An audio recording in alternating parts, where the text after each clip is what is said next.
5 tips menghindari virus corona. Sering mencuci tangan dengan sabun dan air mengalir minimal selama 20 detik. Dan pastikan seluruh bagian tangan dicuci bersih agar terhindar dari kuman. Jika tangan Anda sedang dalam keadaan tidak bersih, disarankan tidak menyentuh mata, hidung, dan mulut. Hindari kontak fisik dengan orang yang sedang sakit. Jaga jarak setidaknya 2 meter dengan orang di sekitar Anda. Selalu gunakan masker saat Anda keluar rumah. Dan tetaplah di rumah jika tidak ada keperluan mendesak. 3 tips menggunakan masker secara tepat. Sebelum menggunakan masker, cuci tangan Anda menggunakan sabun dan air yang mengalir, atau gunakan alkohol khusus pembersih tangan. Saat menggunakan masker, tutupi mulut dan hidung Anda, pastikan tidak ada celah antara wajah dan masker. Ganti masker secara rutin sesuai dengan jenis masker yang Anda pakai.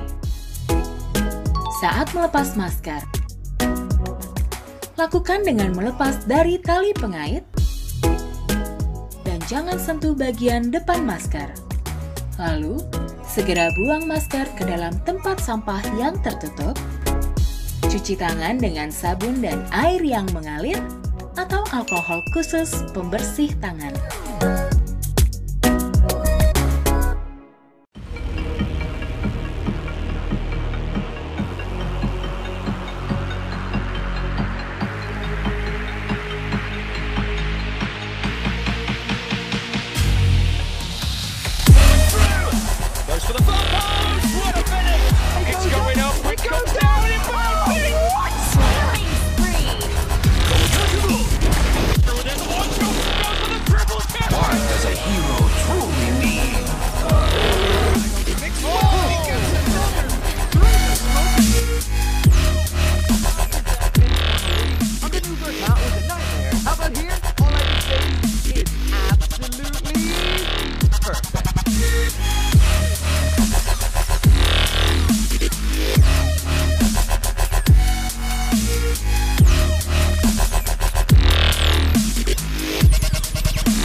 There we go. Yeah. Yes. Hello everyone, welcome to Women's World Festival, an online festival experience by PK Entertainment. Hai, saya Dewi Kau dari Skin Dewi bersama dengan dan saya Desi Primasari. Saya adalah seorang wellness podcaster. So, dalam sesi ini kita akan membahas tentang internal beauty dan external skincare ceritanya. Nah, senang sekali hari ini nih aku bisa bareng sama Mbak Dewi Kau. Jadi Mbak Dewi Kau ini adalah the founder dari Skin Dewi. Jadi Skin Dewi itu adalah local product ya Mbak ya, beauty local product yang memang natural dan organic. So it's organic skincare with a mission to transform your skin into healthy glowing skin. Yes. Kedengarannya So good to be with you here today, Mbak Desi. aduh senang banget.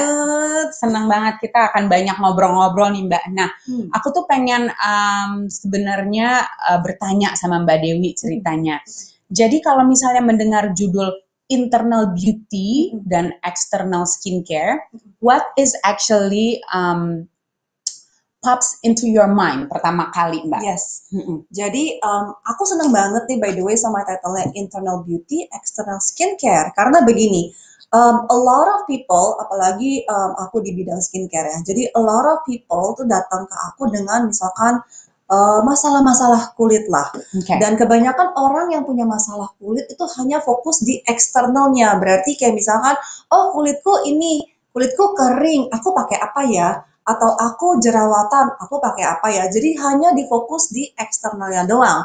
Nah, bukannya bilang eksternalnya nggak penting sih Mbak, eksternal juga penting. Cuman seringkali tuh orang lupa sama internalnya. Padahal secara internal itu tuh juga bisa efek ke hasil luarnya juga. Nah, mungkin aku cerita sedikit ya Mbak Desi ya. Untuk teman-teman juga yang mungkin belum dengar ceritanya tentang Skin Dewi ini, aku mulai Skin Dewi ini sekitar 4-5 tahunan yang lalu. Nah, itu awal mulanya kan karena aku pas ngelahirin anak yang kedua itu, dia itu dilahirkan dengan kondisi kulit namanya atopic dermatitis atau mungkin pada umumnya orang taunya sebagai eksim. Nah, eksema atau eksim. Eksim itu kan jadi kayak kondisi kulit di mana dia seperti ruam merah-merah, gatal-gatal, terus biasanya nanti ada koreng-koreng. Nah, biasanya muncul di lipetan-lipetan, ya lipetan tangan, lipetan kaki, kadang lipetan leher. Bisa di mana aja sih, bisa di muka, bisa di badan. It can be anywhere. Nah, tentunya awalnya tuh aku juga nggak ngerti apa sih eksim, apa sih atopic dermatitis. Nah, itu dari sana akhirnya aku belajar banyak banget dari pengalaman aku pribadiku dengan anakku ini gitu. Dari sini aku baru mengerti bahwa first of all, untuk kondisi atopic dermatitis itu dia itu sangat menyangkut dengan alergi. Alergi. Nah, alergi itu can be alergi yang dari lingkungan, alergi juga yang dikonsumsi kayak dari makan misalkan. Jadi buat anakku, di saat dia salah makan atau dia memakan makanan yang dia sensitif atau alergi, itu akan micu gatal-gatal. Selain itu juga akan micu tadi eksim tadi keluar di badannya dia atau di kulitnya dia. Jadi dari sana tuh aku kayak kebuka banget pikirannya bahwa wow, ternyata penyakit kulit bukan sekedar di luar doang gitu loh, bahkan dari dalam itu bisa memicu keluar sampai akhirnya keluar di kulit. Dari situ bener-bener eye opening banget yang membuka a whole new life ya, lifestyle dan segala macam buat aku dan buat keluargaku juga gitu. Oke, jadi awalnya tuh emang dari situ banget ya Mbak ya ternyata ya. Nah, kalau sebenarnya tadi let's say kita mulai dari internal lagi nih ya Mbak Dewi ya. Tadi from your personal experience tentunya dari anaknya Mbak Dewi. Nah, kalau kayak aku gitu ya Mbak ya, aku pengen tahu lagi nih kalau dari internalnya tuh mau apa yang dibutuhkan. Where do we actually start sih Mbak secara internally? This is a very good question. Jadi seperti aku bilang tadi kan orang pasti aku problem di kulit, langsung mau nyari solusinya di kulit ya. Tapi before kita loncat ke eksternalnya, mungkin di review dulu gitu dari dalam. Karena begini, terutama namanya problem, apalagi problem yang kronis. Soalnya kayak eksim gitu kan Mbak, itu kan nggak yang sekarang muncul, begitu langsung hilang begitu saja. Kalau namanya sudah eksim itu kan kronis ya. Jadi walaupun sekarang hilang, kapan aja dari hidup kita tuh kita nggak tahu kapan ya, bisa aja 5 tahun ke depan atau 10 tahun ke depan dia bisa muncul lagi. Jadi dia nggak pernah hilang sembuh gitu loh istilahnya. Dia bisa kambuh kapanpun juga. Nah, jadi kita harus melihat apa sih pemicu-pemicunya. Oke. Jadi untuk teman-teman yang sekarang lagi going through kondisi-kondisi kulit yang kok ini nggak sembuh-sembuh sih gitu. Kayak aku punya klien yang misalkan sebelumnya udah jerawatan 10 tahun, 15 tahun, atau ada yang eksim dari kecil sekarang sudah dewasa. Nah itu coba direfleksikan lagi ke dalam karena begini, percaya bahwa semua problem yang ada di hidup kita itu untuk membantu kita. Jadi Untuk membantu kita. Jadi jangan dimusuhin si masalahnya. Jadi banyak orang kan begitu ada masalah langsung, aduh ini gimana sih ada masalah, langsung kayak dimusuhin masalahnya. Tapi jangan dimusuhin masalahnya, lebih ke kalau ini membantu kita, kira-kira dia membantunya gimana. Jadi mulai approach-nya dari sana. Itu yang pertama. Lalu kedua, coba refleksi lagi ke diri sendiri. Ada gak sih hidden needs atau secara emosional atau secara psikologi yang membuat kita tuh menyimpan problem ini? Oke, I know that this doesn't make sense. Mungkin orang lagi bilang, siapa sih yang mau jerawatan? Siapa sih yang mau eksim gatal-gatal? I mean, gak ada lah ya pasti yang mau. Tapi tuh seringkali, nah balik lagi, ini di bawah alam sadar ya Mbak ya. Jadi di bawah alam sadar kita membutuhi si problem ini. Nah, kenapa? Nah, itu yang harus dicari justru kenapa. Jadi aku mau cerita sedikit nih Mbak, buat pengalaman aku pribadi ya. Jadi anakku itu kan tadi dilahirkan eksim. Lalu setelah berjalan waktu, aku juga udah mulai ngerti tentang pola makan, kita mulai rubah dan segala macam. Udah oke banget nih gitu. Jadi udah sempet satu saat yang dia udah bersih, dia nggak gatel, pokoknya semuanya lancar. Sampai satu saat, ini tahun 2018. Oke. 19, ya, tahun 2018 atau 19 aku lupa persisnya. Kita memang akhir tahun itu kita pergi jalan-jalan. Nah, kalau udah jalan-jalan kan biasa deh ya, udah berantakan, pola makan juga berantakan dan segala macam. Jadi ya udahlah, namanya juga lagi jalan-jalan. Namanya juga lagi liburan. Jadi aku udah tahu, oke, ini siap-siap nih, begitu pulang selesai liburan pasti dia akan minimal ada sedikit gatal-gatal. Cuman aku pikir ya udahlah, gatal-gatal dikit nanti juga seminggu 2 minggu beres, selesai gitu kan. Ternyata nggak seperti itu Mbak. Gimana tuh? Jadi sepanjang tahun itu, loh kok panjang banget? Iya. Kok tiba-tiba jadi sepanjang tahun? Nah itu dia, kayak gak sembuh-sembuh. Tadinya udah baik-baik aja, tiba-tiba pulang dari liburan, dia flare up, dan flare up-nya ini tuh kayak gak pernah hilang. Jadi gini, siklusnya ya, flare up merah, gatel, udah mau better, baru aku seneng ya kayak wow udah mau sembuh nih akhirnya. Untuk teman-teman yang eksim mungkin tahu deh kalau mau sembuh biasanya lukanya mulai kering, merah-merahnya mulai pudar, jadi kayak kita tahu oh ini udah mau sembuh gitu. Tiba-tiba flare lagi, tiba-tiba gatel lagi, tiba-tiba keluar muncul banyak lagi yang tadinya udah mulai hilang, tanda-tandanya aja baru mau hilang, muncul lagi gitu. Kayaknya kok nggak habis-habis. Dan yang paling bikin stresnya kan mungkin kalau teman-teman yang udah ngalamin eksim atau punya anak atau saudara yang eksim mungkin bisa relate to this ya. Mungkin yang kalau belum nggak ada bayangan. Jadi aku kasih sedikit konteksnya aja. Kondisinya itu tuh sangat gatel banget.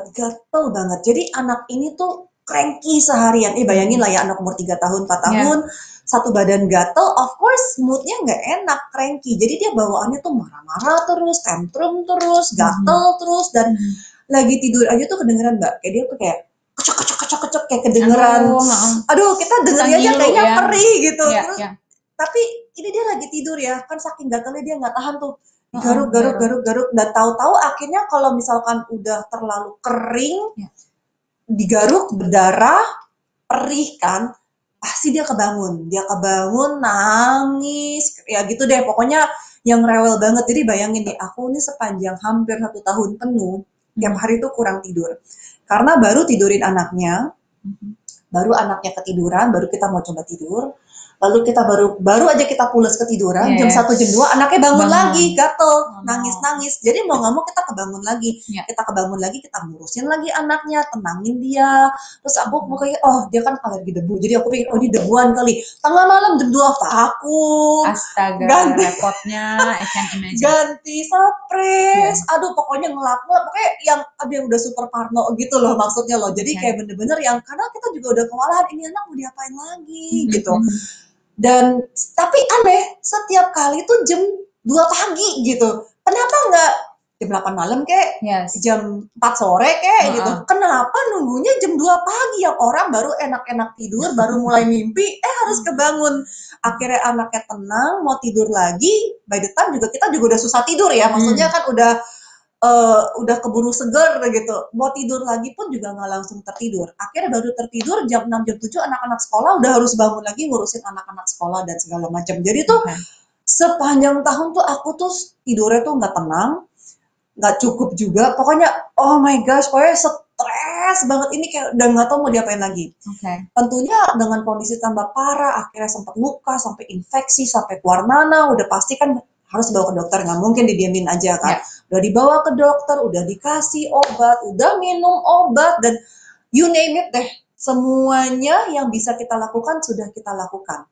Tapi kayak begitu, setiap kali membaik, baru kita pikir, oh akhirnya beres juga nih. Ini kambuh lagi, kayak what is going on, kok nggak sembuh-sembuh. Itu bener-bener stressful banget. Dan itu berjalan the whole year kayak begitu. Hampir setahun penuh. Sampai akhirnya towards the end, kayak udah masuk ke Agustus, September, Oktober, aku tuh yang udah mulai down gitu. Kayak aku tuh mulai, wah aku mungkin nggak boleh kali ya jualan Skin Dewi. Maksudnya udah sampai mikir kayak gitu ya? Aku sampai mikir, aku kayaknya I feel like a fraud gitu. Maksudnya gini, aku mulai Skin Dewi karena aku mau transformasi kulit orang-orang yang bermasalah supaya aku lebih sehat. Ini di rumah anak aja nggak beres, gimana mau sosokan bantu orang. Aku tuh sampai kayak malu, ketemu orang aja malu, nggak pede loh, serius. Aku tuh sampai yang down banget, depressed banget. Apalagi kalau ketemu orang ditanya, hai Mbak Dewi, gimana anaknya udah sembuh belum? Oke, mau jawabnya bingung. Ini gimana jawabnya ya? Kalau bohong kayaknya hatinya nggak enak. Iya. Kita jujur juga kayaknya gimana ngomong, malu gitu loh maksudnya. Iya nih anaknya lagi rewel nangis-nangis di rumah gitu. Kayak gimana cara ngomongnya gitu. Nah akhirnya tuh sampai satu titik yang aku baru belajar sesuatu, which is tadi internal emotion kita itu sangat menular ke external beauty kita. Nah itu aku baru ngerti di sana. Nah, taunya gimana? Jadi aku kan banyak di fase hidup itu yang mencari-cari self-help lah, apa yang kayak gitu-gitu. Dan kadang udah stres banget nih ya, otak juga udah gak bener, udah yang depresi dan segala macam. Akhirnya aku menemukan hidden needs. Aku baru ngerti namanya hidden needs. Jadi kita membutuhkannya tapi tidak ketahuan begitu saja. Kita harus korek dulu nih. Nah, aku mulai perhatiin nih si anak ini. Kok anak ini kayak nggak mau sembuh? Dibilang nggak mau sembuh, tentunya mau sembuh. Siapa sih yang nggak mau sembuh? Tapi seakan-akan dia nggak mau, karena begitu mau sembuh, pasti ada aja yang bikin dia kambuh lagi. Jadi kayak kita tuh mau lepasin problemnya, tapi begitu mau terlepas problemnya kayak, jangan. Nanti kalau lepas, ada something yang missing. Jadi disimpan lagi problemnya. Seperti itu. Jadi secara emosi ya, tentu bukan secara physical atau gimana, secara subconscious lah gitu. Akhirnya aku mulai perhatikan, kenapa sih dia setiap kali rewel itu jam 1, jam 2 pagi yang semua orang udah tidur. Kenapa nggak siangnya, sorenya yang semua orang masih lagi seger? Kenapa jam subuh-subuh gitu? And then I realize, dia itu sebenarnya butuh perhatian. Dia butuh perhatian karena di saat jam 2 pagi, semua orang udah tidur karena dia middle child. Jadi dia ada yang kakaknya sama adiknya. Dia tuh di tengah dan dia tuh selalu berasa, aku tuh kurang menonjol gitu ya, mungkin middle child syndrome lah ya, nggak tahu deh. Pokoknya dia selalu berasa dia kurang menonjol. Jadi dengan dia punya penyakit ini, dia tuh kayak, hey, aku punya penyakit ini yang kamu nggak punya loh. Kayak aku spesial, kamu nggak spesial. Ini kayak ada kelebihannya gitu loh. Dan kenapa setiap kali jam subuh-subuh itu? Karena di jam-jam gitu semua orang udah pada tidur. udah pasti kalau dia rewel, She get semua that orang attention. akan attention 100% ke dia. Saya, suami saya, orang rumah, pokoknya semua akan 100% ke anak ini doang. Ya, of course yang lainnya udah tidur anak-anaknya. Sedangkan mungkin kalau siang-siang atau pagi kan masih kompetisi dengan anak-anak yang lain kan. Yang Masih lain, ada kebutuhan iya. lain juga. Ini mau rewel tapi ya ini juga lagi butuh sekolah, ini butuh makan, apa jadi kan kebagi-bagi. Kalau jam segitu nggak akan kebagi. Jadi kayak ada hidden needs-nya ini. Tentu anak umur 3-4 tahun nggak mungkin tahu ya. Ini kan secara subconscious gitu. Dia nggak mungkin sengaja, aku rencanain jam 2 pagi bangunin mami. Of course not. Tapi secara conscious gitu. Nah, akhirnya dari sini aku mulai perhatikan. Oke, ini problemnya di mana? Pertama, dia berasa kurang spesial atau kurang unik misalkan. Jadi aku mulai melihat sebenarnya setiap anak kan ada keunikannya masing-masing, ada kayak spesialnya masing-masing gitu kan. Jadi aku mulai muji-muji dia dari hal-hal yang keunikannya dia. Yang bikin dia berasa dia spesial. Bukan puji penyakitnya, bukan pentingin penyakitnya. Dan aku juga berasa kayaknya aku terlalu sibuk kerja nih sebagai ibu. Jadi aku mungkin kurang perhatiin anaknya. Walaupun secara fisik kadang aku ada, cuman otaknya mikirin, kerjaan ini belum selesai, besok ada meeting ini, ini iya gitu kan ya, maksudnya kita sering gitu ya, kayak otaknya tuh nggak tahu di mana, padahal badannya sih sama anaknya. Terus giliran ajakin main, kitanya ngelamun atau mami kok nggak ada, oh iya baru fokus lagi gitu. Jadi aku lebih present, aku lebih show up lah buat anak ini di saat dia mau ngajakin main. Aku bener-bener main 100% sama dia gitu.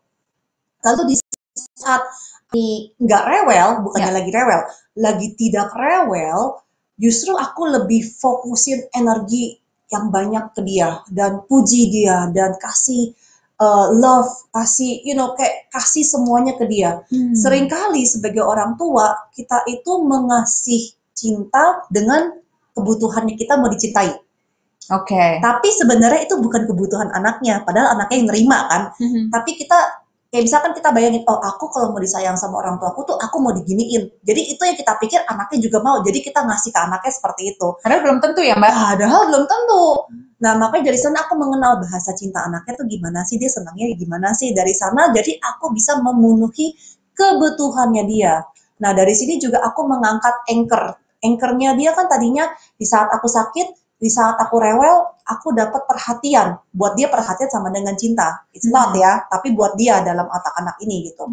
Jadi aku rubah di saat dia lagi sakit, lagi rewel, lagi gatel, akunya kayak cuman gak apa-apa, nih dari diinin aja, atau nih dicuci air aja, atau nih dipakein krem aja, dibawa santai. Kalau dulu kan begitu dia gatel kan kita yang udah panik. Ini gini, ganti baju, divakum, ini nih yang udah yang langsung berlebihan banget gitu. Jadi di saat dianya flare up, kitanya yang apa-apa, itu doang. Udah, maksudnya kayak take it easy gitu.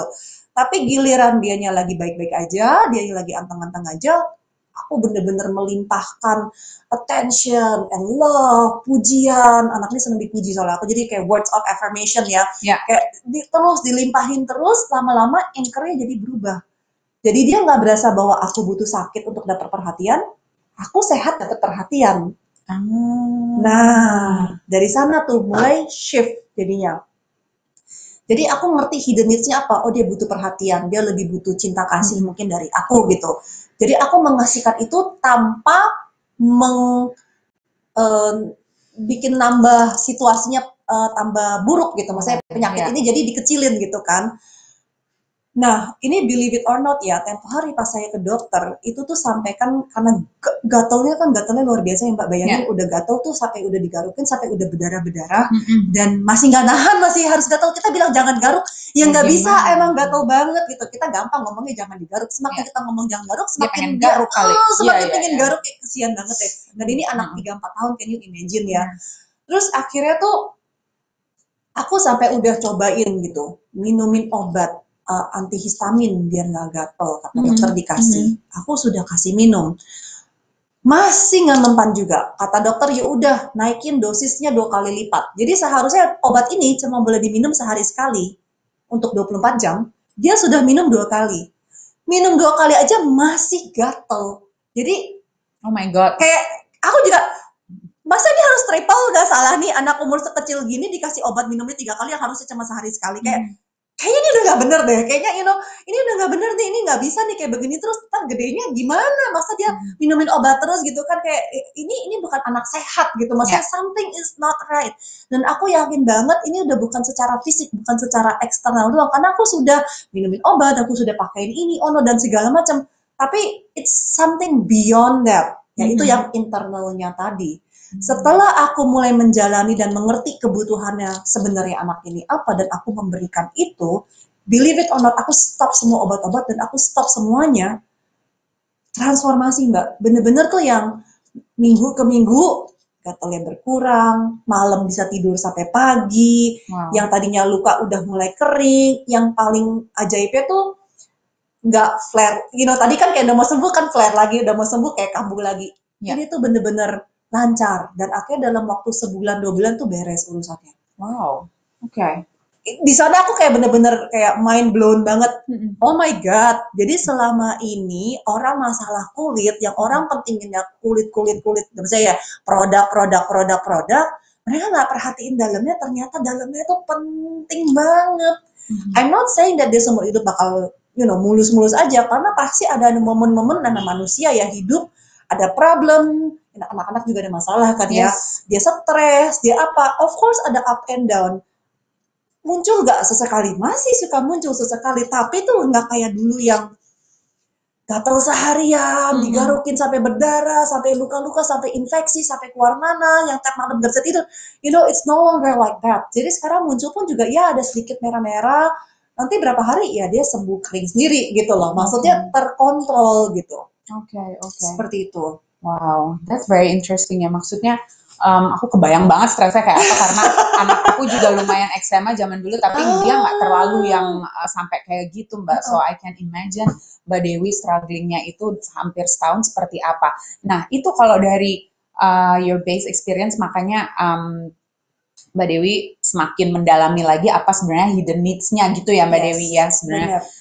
Kalau kayak experience aku nih Mbak Dewi ya, lucunya kalau background aku walaupun dulu di beauty, banyak menulis tentang beauty, tahu tentang skincare, apa segala macam, yang lucunya itu yang paling bisa menjadi filter atau barometer di mana kulit aku lagi bagus atau tidak adalah, siapa tahu nggak sih Mbak? Ibuku sendiri. Mama knows best. Jadi dia bisa kayak misalnya lagi makan siang kita gitu ya, nanti dia kan ya namanya juga anaknya sendiri ya gitu, jadi ngomongnya udah belak-belakan aja. Kamu kok kulitnya lagi gak bagus sih? Itu kok jerawatan kayak begitu sama kusam gitu. Ya dia memang she's very lucky, kulit dia emang bagus banget Mbak, karena memang dari dulu dia emang pemakan sayur, emang lifestyle-nya tuh memang pola makannya tuh menurut aku memang sehat sekali gitu. Nah itu aja yang bisa nilai tuh dia gitu. Aku baru kayak, masa sih, kenapa sih baru nanti ngaca gitu ya? Because maybe kalau aku mungkin nggak begitu perhatikan karena ya udah dia lagi mau pergi kemana langsung tumpuk make up atau apa gitu lah Mbak. But she can actually, even aku pakai make up, she can actually menilai gitu. Kenapa kok lagi kusem? Kamu pakai apaan atau apa gitu? Nah itu juga akhirnya ternyata dia suka ngomong, pasti you must unhappy about something. Jadi kayak ada unhappiness atau ada problem lah ya gitu ya. Kamu pasti lagi unhappy about something. Ya sih sebenarnya. Nanti bisa tiba-tiba jadi malah curhat gitu sama mama. Ya sebenarnya tuh aku kemarin lagi gini-gini gitu. Itu ternyata tuh memang langsung kelihatan banget gitu kalau dari reflection skin aku memang she can really tell gitu. Nah kalau menurut Mbak Dewi sendiri, kalau kayak kita nih Mbak, yang kalau aku nih ya Mbak, misalnya nih aku nih sekarang lebih kepada masalahnya adalah sometimes aku masih suka mengalami adult acne. Dan kalau aku udah semakin concern dengan aging ceritanya tuh Mbak. Kalau ini kita kan masih membahas tentang secara internal ya. Where do we start? Jadi kita ngacak terus, gimana? That's a very good question Mbak Desi. Jadi first of all, kalau misalkan sekarang kita lagi ngalami masalah-masalah dengan kulit ya. Mungkin kok aku udah adult, kok ada adult acne, by the way itu umum banget. Atau misalkan aku seumur hidup kok gak pernah masalah, kok tiba-tiba sekarang jadi suka gatel-gatel. Kalau sekarang ada yang lagi mengalami begini, first of all adalah introspeksi diri.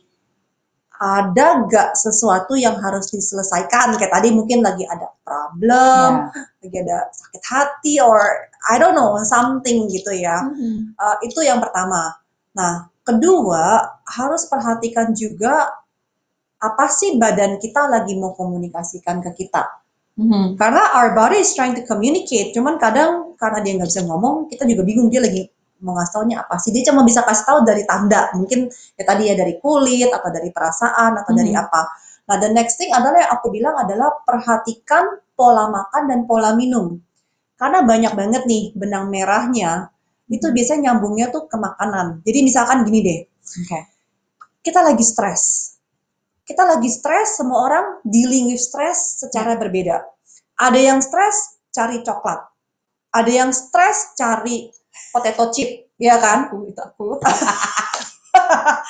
Ada yang stres cari es krim. Ya, I mean, balik lagi ke makanan. Ya, memang sih ada orang yang stres mungkin pergi olahraga, ya ada yang kayak gitu ya. Tapi maksudnya kalau kita ngomong dari pola makan nih, stres pasti kita nyari makanan yang comfort food, yang tidak kita tahu ini nggak sehat, tapi I feel good pas aku makan ini. Ya udahlah, gue lagi stres, makan sedikit lah. Nah, jadi kan balik ke pola makan. Biasanya nggak sedikit, Mbak. Biasanya sedikit. Bilangnya sedikit. Banyak. Iya, bilangnya sedikit, tapi besoknya sedikit lagi, besoknya sedikit lagi.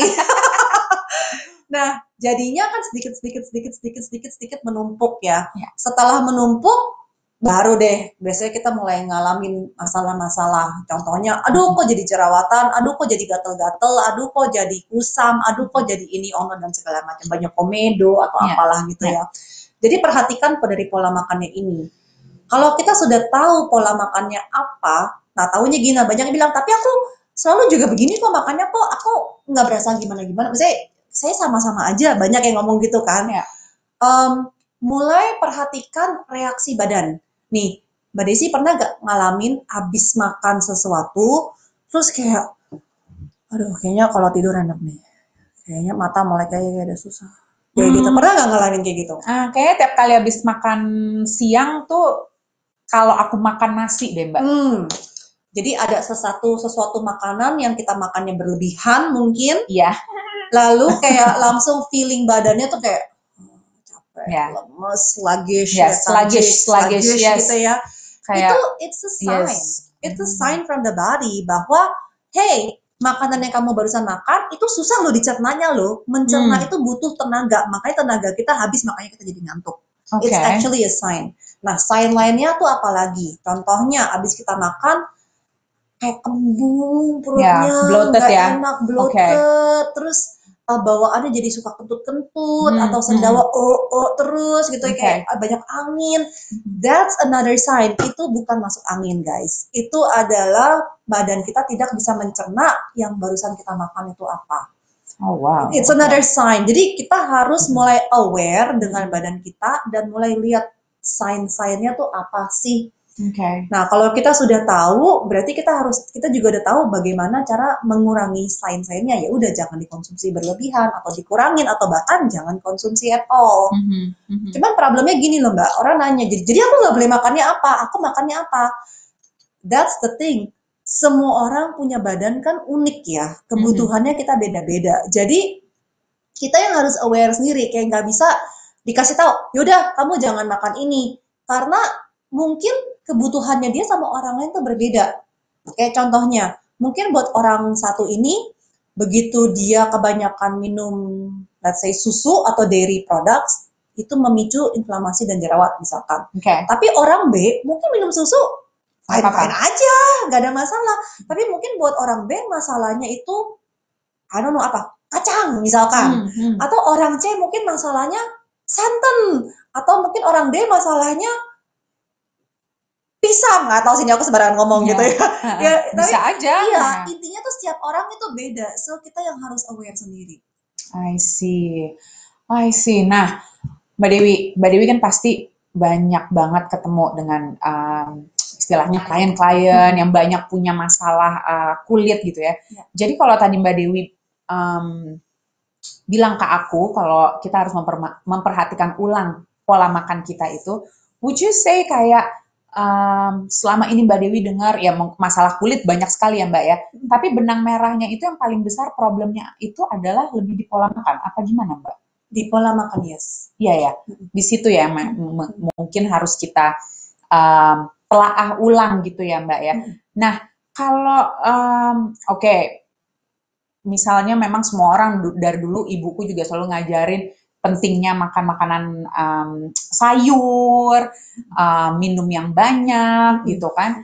Nah kalau menurut Mbak Dewi sendiri nih ya, karena aku tuh masih juga punya banyak teman-teman yang termasuk aku juga gitu yang kalau misalnya makan sayur itu kayak ya deh gue makan sayur, gue lagi diet. So it's like kayak paksa gitu ya. Kalau menurut Mbak Dewi gimana tuh? Jadi self talk itu tuh penting banget. Ya. Jadi jangan sampai kita bilang, ya udah deh, aku harus makan sayur. Jadi kayak sambil, kayak aku harus di saat kita ngomong aku harus, otak kita tuh kayak langsung, wow, ini sesuatu yang aku terpaksa dan it's painful. Jadi dia kayak nggak mau, kayak sakit, kayaknya susah untuk melakukannya dan kita kan kayak terpaksa gitu. Jadi diganti kata-katanya bukan aku harus bela-belain kulit bagus, aku makan sayur, bukannya begitu, tapi lebih ke aku memilih ini, aku memilih makanan ini. Kenapa? Karena ini bagus untuk kesehatanku, gitu. Jadi kan dengan kata kita memilih, otak kita kayak, oh kita yang mau toh, oh nggak kepaksa kan, ya udah, then it's good gitu. Jadi dia lebih gampang diajak kompromi karena willpower itu tuh nggak bakal tahan lama. Kayak kita bisa tahan sehari, 2 hari, 3 hari, seminggu, tapi nggak akan selamanya. Pasti lama-lama ada titik lemah yang udahlah, loss lagi, lagi, coklatnya banyak lagi. Betul. Oke Mbak, that's very interesting. Nah, aku sekarang pengen ngobrol dikit tentang eksternalnya nih Mbak, gitu. What should we do? We start dari mana lagi nih Mbak? Kalau mungkin tips-tips yang simpel aja ya Mbak Desi ya. Mulai dari double cleansing. Mungkin banyak teman yang udah tahu, mungkin banyak juga yang apa sih double cleansing, kenapa cuci muka 2 kali. Mungkin menurut aku itu hal yang paling simple yang bisa dilakukan secara eksternal. Double cleansing. Oke. So kalau misalnya dari Skin Dewi juga aku pengen dong Mbak nih kayak misalnya, jadi kalau di Skin Dewi kalau double cleansing itu lebih kepada yang based on oil ya Mbak ya? Betul. Nah, jadi kalau dari Skin Dewi itu aku tuh aku tuh suggest untuk menggunakan oil dulu sebagai first cleanser. Kenapa oil? Karena begini, make up kan banyak ya kayak foundation, mascara yang tidak bisa dihapus dengan air, ya kan? Jadi dia itu banyak banget make up, sunblock yang tidak larut sama air, makanya dia tuh larutnya tuh sebenarnya dengan minyak. Jadi kalau minyak tuh lebih gampang mengangkatnya. So dengan oil cleansing dia tuh bisa lebih membersihkan, mengangkat kotoran, make up dan juga tentunya dia lebih bisa membersihkan pori-pori. Karena gini loh, kalau sampai si make up, debu atau sebum kita sendiri itu menumpuk dan kalau tidak dibersihkan dengan baik, akhirnya dia nyangkut di pori-pori. Makanya banyak banget yang bilang, aduh aku kok pori-porinya besar ya, atau aku kok pori-porinya kayak banyak yang nonjol-nonjol, kayak ada isinya, atau aku komedoan ya. Nah itu karena membersihkannya kadang itu kurang bersih. Salah satu faktornya, memang bukan semuanya ya, tapi salah satu faktornya itu seperti itu. I see. Nah kalau misalnya, kita udah double cleansing nih ya Mbak Dewi ya. Nah yang paling basic aja dulu deh Mbak, tentang moisturizer, karena tadi kan kita mungkin sebelum ini kita sempat ngobrol dulu ya Mbak Dewi, gimana kita sebenarnya harus mengenali jenis kulit kita dari masa ke masa. Yes. Ya kan Mbak, jadi nggak harus kayak, ya dari 20 tahun yang lalu dokter kulit aku bilang aku oily gitu. Nah sekarang aku pun masih jerawatan, aku oily, ternyata pas dilihat dia jerawatan tapi dehidrasi. Yes, Bisa itu. berubah gitu ya Mbak Dewi ya. Ya, bener banget. So bener how banget. do we understand more gitu moisturizer yang seperti apa yang lagi kita butuhkan? Ya, Karena moisturizer ya udah ya buat ngelembapin. Ya. Tapi jenis kulitnya itu yang gimana kita harus tahu dulu gitu ya Mbak. bener banget Mbak. Jadi tuh kita tuh harus menyadari kulit kita tuh kondisinya bisa berubah. Oke. Jadi mungkin iya 20 tahun yang lalu atau bahkan 5 tahun yang lalu atau mungkin tahun lalu Ya. kulitnya tuh oily, bisa aja. Tapi dengan perubahan pola hidup, dengan usia, dengan and so on and so forth, kulit kita tuh bisa berubah. Jadi yang 2 tahun yang lalu oily mungkin sekarang udah nggak oily lagi. Oke. Jadi kita harus mengenal perubahannya kita. Jangan ngomong 2 tahun deh. Kadang kayak misalkan kita lagi jalan-jalan ke cuaca yang lebih dingin aja kulit kita berubah kan langsung jadi kering. Padahal biasanya di Indonesia mungkin berminyak. Begitu kita ke tempat ke pegunungan misalkan yang lebih dingin dan kering, kok kulitnya jadi kering ya. Jadi nggak usah ngomong jauh-jauh 20 tahun ya, dalam waktu sekejap aja kulitnya bisa berubah. Nah, jadi kita tuh harus tahu di saat kulit kita kondisinya bagaimana, kita membutuhkan produk yang seperti apa.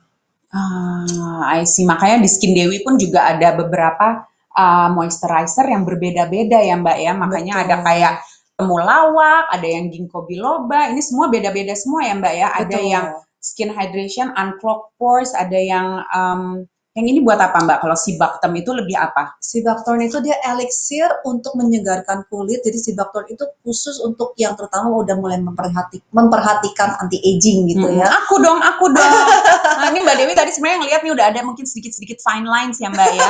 Aku tadi diingetin untuk banyak minum lagi sebenarnya. Tiap kali ketemu Mbak Dewi selalu gitu, Mbak Desi itu kayak lagi dehidrasi. Ayo minum air putihnya. Aku minum kok, itu di tumbler apa isinya? Kopi. Ya, kopi juga kalau kebanyakan bikin kering juga ya Mbak ya. Oke deh kalau begitu. So I think we'll have to come to the end of this session. So thank you so much for joining us today and for supporting Women's World Festival. Jadi thank you for lending us your precious time. Mudah-mudahan mendapat banyak insight dari Mbak Dewi tentunya. Please remember Women World Festival online festival experience by PK Entertainment is ongoing until 6 p.m. today. Yes, so head to our website. Nanti jangan lupa pantengin terus pokoknya. Stay safe, productive, and be healthy everyone. See you ya. Thank you so much semuanya. Thank you so much Mbak Dewi. Thank you so much Mbak Desi. Udah bareng aku di sini ngobrol-ngobrol, senang banget dapat banyak. Thank you semuanya.